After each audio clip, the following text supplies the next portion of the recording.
Dans un lieu qu'elle ne souhaite pas révéler, Marie-Hélène Dini, 54 ans, se remet d'un long cauchemar. Cette directrice d'école de coaching en entreprise a échappé de peu à la mort. Comme dans un mauvais roman noir, elle aurait été la cible d'un contrat.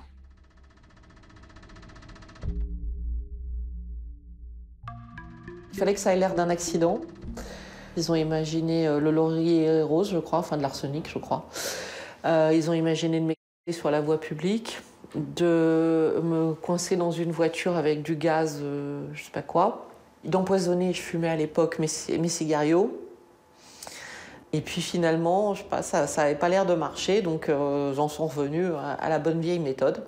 Et donc ils m'attendaient manifestement avec un revolver chargé. C'était le 24 juillet dernier, en région parisienne. Il est 8 h du matin. Marie-Hélène Dini s'apprête à sortir de chez elle pour aller travailler.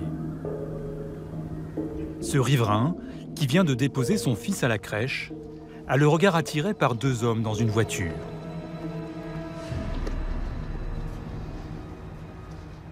Arrivé à ce niveau-là, il y avait une Clio 4 noire et le passager, quand il m'a vu, il fait comme si qu'il dormait. Le conducteur, il baissait sa tête et regardait dans le rétroviseur. Il y en avait un qui avait des gants.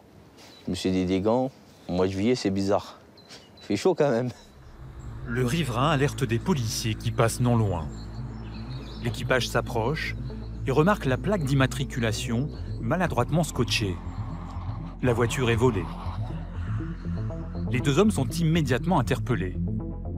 Sur chacun d'eux, un couteau siglé armée française. Au pied du siège passager, une arme de poing comme celle-ci, prête à tirer. Lors de leur transfert au commissariat, ils livrent une information stupéfiante. Ils assurent qu'ils font partie du service action de la DGSE, le renseignement extérieur français, et qu'ils étaient en planque pour une mission homo, un assassinat dans le jargon des services secrets. La cible, Marie-Hélène Dini, qui serait selon eux une espionne du Mossad, les services secrets israéliens. Le lendemain, les enquêteurs se présentent chez elle. Ils ont les gilets pare-balles. J'ai un salon qui fait quand même 20 mètres carrés et vous avez 8 personnes à l'intérieur avec des mallettes, des sondeurs de murs, des... Voilà. Oui, ils me disent on vérifie s'il y a des micros. Et en ce qui concerne la tentative d'homicide, on vous en dit un peu plus? Non, on me dit simplement on pourrait vous soupçonner, enfin je dis pas ça, je dis ça comme ça, mais d'être une espionne. Mais c'est quoi cette histoire, quoi? Les deux hommes qui auraient tenté d'assassiner la coach dépendent de ce site de la DGSE, le centre parachutiste d'entraînement spécialisé, près d'Orléans. Une base ultra sensible où s'entraînent les agents du service action. Comme tous les militaires de la DGSE, ils ont un pseudo. Le premier, Adlar, 27 ans, était au volant de la Clio. Le second, Dagomar, 29 ans, occupait le siège passager. Deux autres agents de la base sont interpellés. Ils auraient effectué des repérages autour du domicile de Marie-Hélène Dini. Les avocats de la coach en entreprise décrivent des subalternes chargés de la protection du site militaire, bien loin des missions sensibles à l'étranger. On nous parle de gens qui vont de je lève la barrière, je surveille le camp, à je prépare le parachute, le sac à dos, etc. Mais pas véritablement des gens qui vont en mission, qui font partie quand même voilà, d'un échelon plus élevé. Ces hommes semblent persuadés d'agir pour le compte de la DGSE. Ce sont des gens qui se pensent protégés, puisque dès le début de leur garde à vue, on garde le silence. On souhaite que la hiérarchie soit prévenue et puis on s'attend certainement à être repêché et à être sauvé. Ils vont donc prendre ça de manière assez détendue, convaincus qu'ils semblent être de ce qu'ils agissent pour l'État. C'est ça. Dagomar, le passager de la Clio, assure même avoir reçu des informations sur sa cible qui justifieraient l'opération.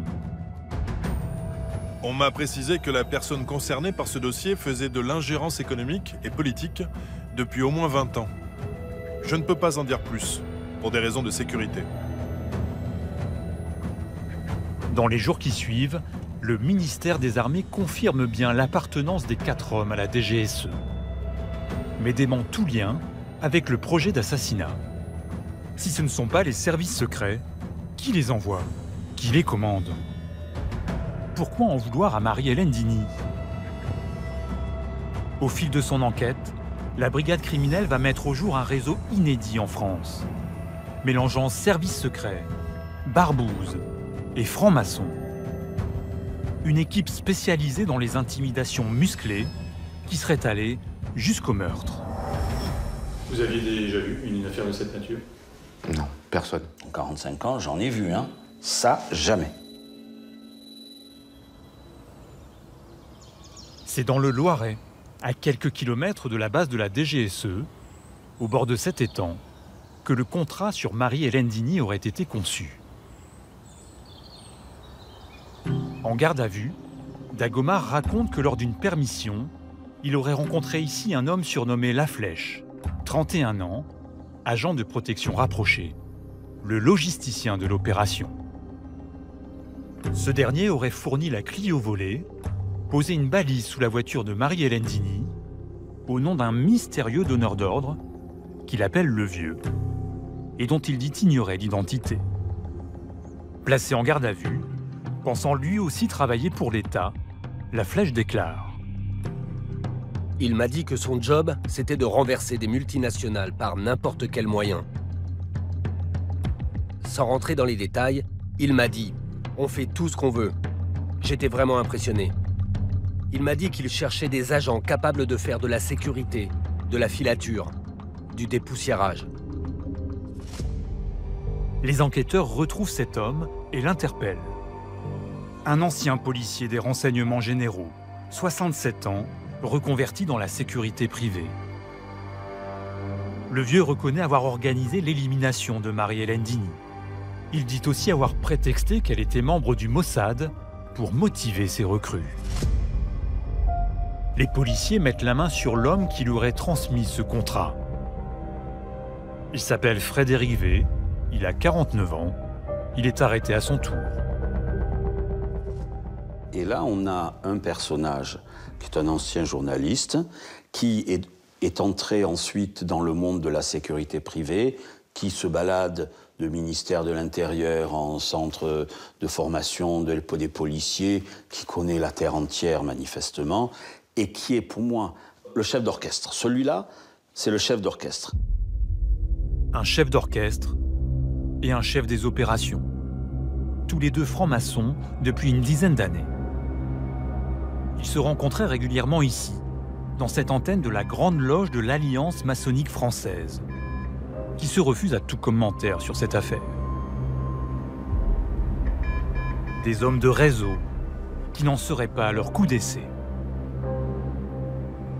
À notre grande surprise, parce que ça nous a vraiment beaucoup étonnés, ils vont raconter mais tout de A à Z, et y compris des choses que la police ignore totalement. C'est-à-dire qu'ils vont ramener des faits nouveaux, mais ne concernant pas notre cliente, sur d'autres affaires qui ne sont pas moins graves, loin de là, mais sur lesquelles personne ne leur pose de questions. Une officine de coups tordus, au service d'amis, connaissances, relations professionnelles, qui aurait commis au moins une dizaine d'actions depuis 2016. Le tabassage d'un homme politique. L'incendie de la voiture et de la maison d'une femme en conflit avec son patron. Ou encore, dans l'Ain, le projet d'assassinat d'un syndicaliste.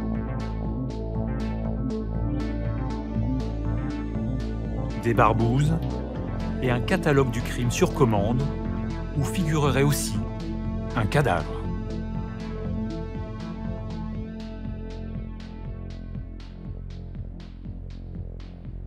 Le dimanche 1er septembre 2019, à Sistrières, 137 habitants, en Haute-Loire, des ossements sont découverts dans la forêt. Alertés, Madame le maire Sylvie Barbet et ses adjoints se rendent tout de suite sur place. Ce sont les gendarmes qui m'ont téléphoné chez moi pour me dire qu'ils avaient retrouvé des ossements humains dans un bois. Je suis descendue, des gendarmes là, le monsieur qui avait découvert les ossements qui était là aussi. Et donc ce monsieur, c'était qui alors? Un monsieur qui a ramassé des champignons. Et comme il pleuvait, il s'est dit qu'il allait couper à travers pour rejoindre sa voiture plus rapidement. Et c'est là qu'il a fait la découverte du crâne. Mais moi je pense que c'était là. Quand ils sont venus faire les fouilles avec la pelle. C'était là? Ouais, c'était là. C'était ici.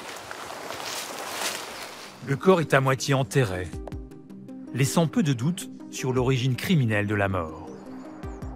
Grâce à l'ADN, les gendarmes identifient la victime, portée disparue 1 an plus tôt. Laurent Pasquali, 43 ans, célibataire sans enfant, issu d'une famille aisée, pilote automobile amateur. Un passionné qui participe au championnat de France et même aux 24 heures du Mans. Un homme jovial, bon vivant, en recherche perpétuelle de sponsors pour financer sa passion. Il vit dans cet immeuble cossu de l'ouest parisien. Mais fin novembre 2018, il ne donne plus signe de vie.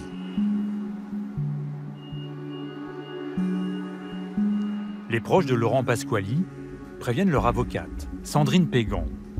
La disparition est tout de suite signalée à la police.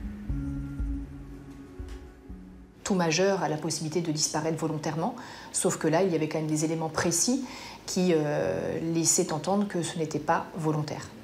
Par exemple ? Le fait que toutes ses affaires personnelles étaient encore à son domicile, que son véhicule était garé dans son parking. Donc ce n'était pas quelque chose qui avait été préparé, organisé, orchestré, de façon à ce qu'on puisse se dire que c'était volontaire. Il n'y avait pas de lettre qui avait été laissée. C'est pour ça que tout de suite, ça nous a paru quand même inquiétant.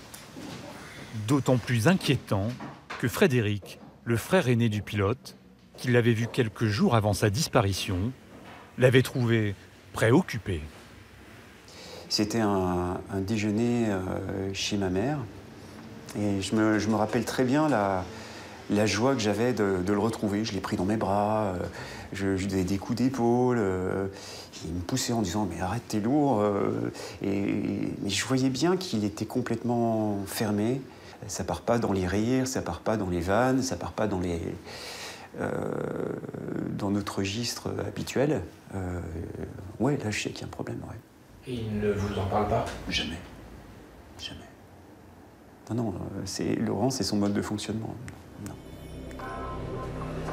Par quoi Laurent Pasquali était-il préoccupé? Se sentait-il en danger?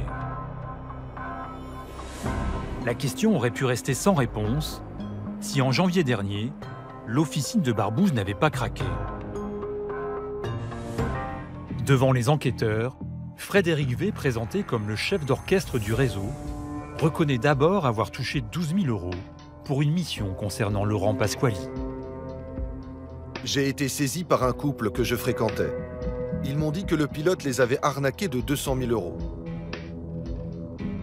Apparemment, il savait bien se planquer pour échapper à ses différents débiteurs.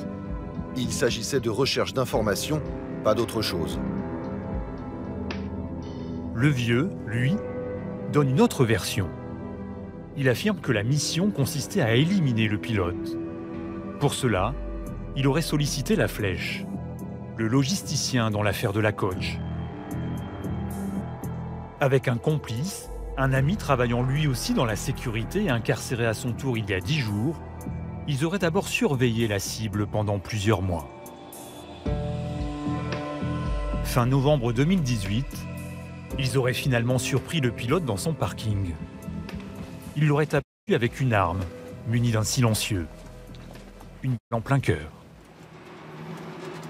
La Flèche indique avoir ensuite transporté le corps avec son complice à 600 km de là, pour l'enterrer dans la forêt de Sistrières. En apprenant la mort de Laurent Pasquali, Frédéric V aurait indiqué à ses clients qu'il arrêtait la mission de surveillance, mais sans leur dire que le pilote avait été tué. Le couple de commanditaires présumés n'a pas encore été interrogé par les enquêteurs. Oui, allô? Oui, bonjour. Vous avez essayé de me joindre?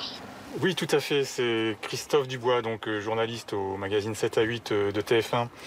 Mais l'homme a accepté de nous répondre au téléphone. C'est un chef d'entreprise, passionné de sport automobile. Il connaissait Laurent Pasquali.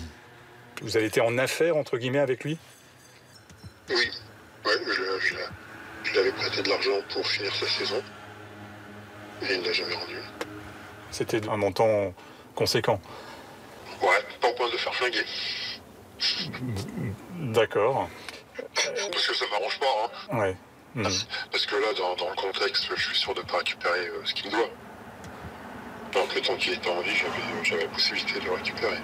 Est-ce que vous avez une part de responsabilité dans ce qui a pu arriver à Laurent Pasquali? Non, je vous dis, ça m'arrange pas du tout. Voilà. D'aller mettre un contrat sur quelqu'un et compagnie, quoi, c'est... J'ai du mal à imaginer que ça existe en France. Laurent Pasquali aurait-il été tué suite à une banale affaire de dette entre particuliers? Difficile à croire, mais un simple différend commercial serait également à l'origine de l'opération qui visait Marie-Hélène Dini, la chef d'entreprise. Le commanditaire serait un homme au profil très éloigné, là aussi, de l'univers du crime, et qu'elle connaissait. Cette personne, je l'ai croisée 3 ou 4 fois.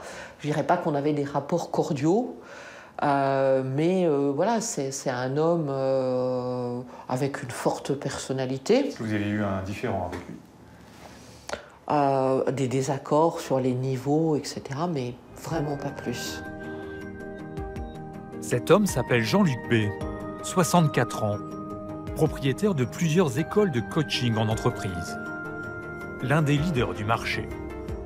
Il était opposé à un projet de réforme mené par Marie-Hélène Dini, une refonte de la classification des écoles, qui aurait rendu ces établissements moins attractifs. Ce que confirme Gabriel Hans, président de la Fédération de coaching professionnel. Son principal argument était de dire « nous, on a un niveau plus élevé que les autres, donc venez chez nous ». Donc la conséquence pour lui, c'était? Le risque de voir le nombre d'élèves diminuer et que son activité ne croisse plus aussi rapidement. Interpellé en janvier dernier, Jean-Luc B passe aux aveux. Lors d'une rencontre au sein de la loge maçonnique, au cours de l'été 2019, il se serait ouvert de son différend avec la coach auprès de Frédéric V. Les deux hommes se seraient d'abord entendus pour lancer un avertissement à Marie-Hélène Dini, 9 mois avant la tentative d'assassinat. Et donc je traverse la résidence et là, à l'angle du bâtiment, je croise 2 hommes face à face. Et là, j'ai reçu un énorme coup sur la tête. J'ai eu l'impression de recevoir un Boeing sur la tête, tellement c'était violent. Et au moment où j'essaye de hurler, je sens qu'il y a une main en fait qui me bâillonne. Et quelqu'un qui me dit si tu hurles, on te tue. Et puis une fois qu'ils ont réussi à enlever mes mallettes, ils sont partis en courant. Ces agresseurs seraient la Flèche et le complice qui l'aurait accompagné pour l'exécution du pilote. Cette opération d'intimidation n'aurait pas suffi à Jean-Luc B. Quelques mois plus tard, voyant que la chef d'entreprise continue à lui faire de l'ombre, il aurait donné son accord pour une solution plus radicale, comme il l'explique aux enquêteurs. J'ai accepté la proposition qui m'a été faite de neutralisation de Marie-Hélène Dini. La mort de Marie-Hélène Dini? Attenté à ses jours. Sa mort? Ben oui, voilà. L'exécution de la cible aurait été conclue moyennant 50 000 €. On a évoqué une somme de 50 000 €. Oui, ça vaut pas cher une vie. Hein. En fait, vous êtes balayé comme un fétu de paille, quoi. Vous êtes rien, 50 000 €, enfin, c'est rien. Enfin, là, mon ego en souffre un peu. J'aurais bien aimé être évalué, je sais pas, à quelques centaines de milliers d'euros quand même. Donc, voilà. Des centaines de milliers d'euros, c'est ce qu'auraient rapporté les missions effectuées par l'officine. Selon nos informations, un nouveau policier a été incarcéré il y a 10 jours, soupçonnait d'avoir fourni des véhicules volés au réseau. À ce jour, 11 personnes sont mises en examen dans cette affaire. Leurs avocats ont refusé de répondre à nos questions.